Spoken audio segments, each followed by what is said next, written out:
Привет, друзья! Поскольку в нашем городке сейчас ничего особо интересного не происходит, мы решили прокатиться немного западнее и посетить город Сан-Себастьян, который находится в 3 часах езды от нас. Я много наслышан о тех местах от испанцев и хотел все посмотреть сам. Мы собрали немного вещей в дорогу, загрузили в машину и выдвинулись в путь. Куда бы вы ни ехали по северу Испании, вас всегда будут сопровождать красивейшие горы, реки, озера и прочие умопомрачительные пейзажи. Поэтому сама по себе дорога уже приносит массу впечатлений, а время проходит незаметно, особенно если едешь впервые.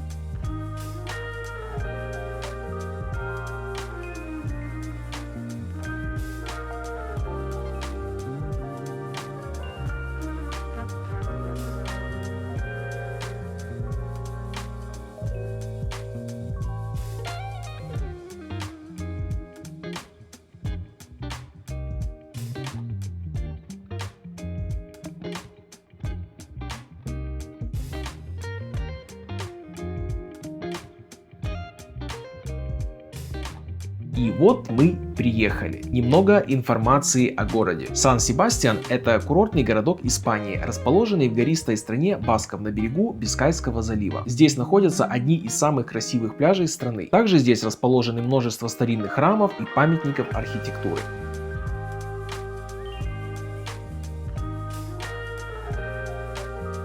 Город насчитывает примерно 180 тысяч жителей. Что касается погоды, то благодаря океаническому климату здесь обычно достаточно комфортная температура воздуха. Не холодно и не жарко, хотя и часто бывают дожди. Это если верить информации в интернете. А нас Сан-Себастьян встретил солнечными, даже немного жаркими днями. И это еще только начало марта. Правда, в непосредственной близости от океана продувал весьма прохладный ветерок.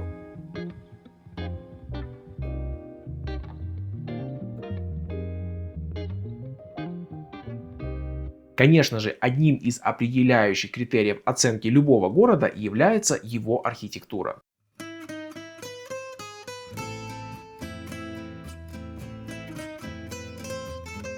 Даже если не брать во внимание старинные храмы и памятники, а просто прогуляться колоритными районами Сан-Себастьяна, то остаются весьма положительные впечатления. Узкие улочки старого города, переходящие в современную инфраструктуру. Дома с цветами на балконах, фонтаны, различные кафешки и бары, в которых можно перекусить и отдохнуть – все это создает приятную атмосферу.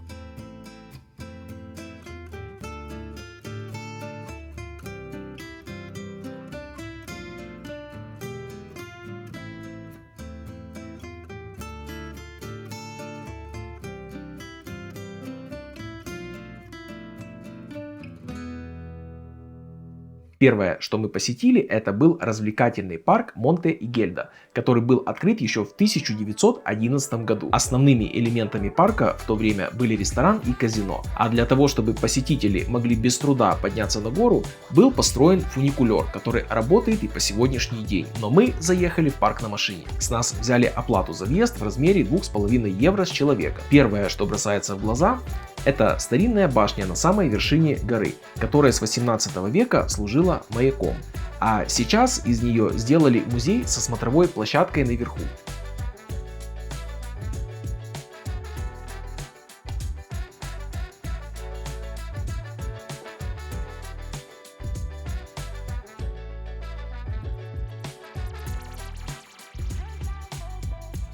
Где с одной стороны открывается потрясающий вид на океан, а с другой не менее впечатляющий вид на город и один из лучших пляжей Испании Ля Конча, что переводится как ракушка, а также остров Санта-Клара.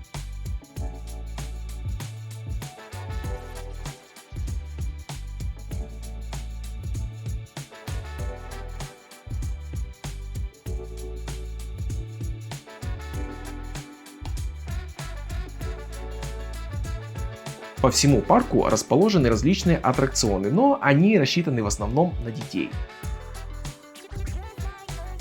Взрослым же тут будет интересно проплыть на лодочках, которые проходят по каналу по краю обрыва. Вся поездка занимает не больше пары минут, но где еще можно покататься с такими видами?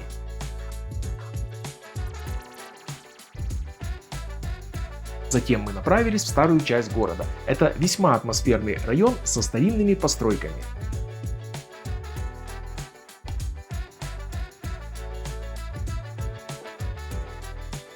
По пути мы зашли в церковь Сан-Висенте, которая была построена в начале 16 века в баскском готическом стиле и считается самым старым храмом города.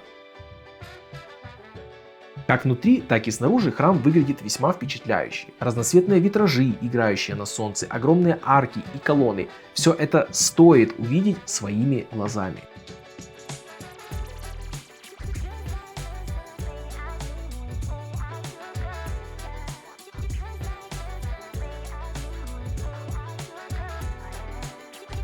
Еще одним объектом архитектуры, который просто невозможно оставить без внимания, является работа архитектора из Сан-Себастьяна Мануэля де Эчаве, кафедральный собор Буэн-Пастор, расположенный в районе Энсанче-де-Амара. Церковь была открыта в 1897 году, а в 1953 храм получил статус кафедрального собора. Само здание просто огромное, и по официальным данным оно занимает площадь 1915 квадратных метров, а высота самой большой башни работы Рамона Картасара составляет 75 метров. Главный алтарь храма посвящен доброму пастырю. В нем находятся статуи Пресвятой Девы Нуэстра Сеньора дель Кармен, святого Антония, святой Терезы и святого Сердца. Пока мы гуляли по городу, возникла мысль, а может нам вообще перебраться сюда жить? И мы решили посмотреть, какие там цены на недвижимость. Весной 2024 года квартира с 2 спальнями в Сан-Себастьяне начинается от 1000 евро за месяц. Храмы и прогулки это, конечно, хорошо, но пора бы и о еде поговорить. За то время, пока мы были в Сан-Себастьяне, мы несколько раз заходили в различные кафешки и бары перекусить.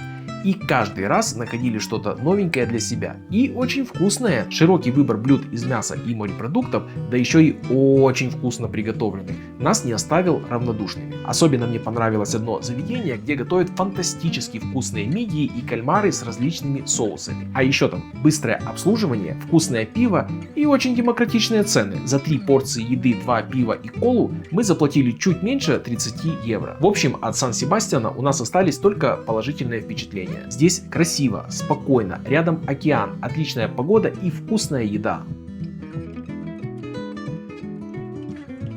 Также этот город причисляет к одному из самых чистых и безопасных в Испании. Это отличное место, если не для переезда, то хотя бы для того, чтобы иногда сюда приезжать. Не забываем ставить пальцы вверх, а также подписываться, чтобы не пропустить следующие выпуски. До новых встреч, друзья. Пока!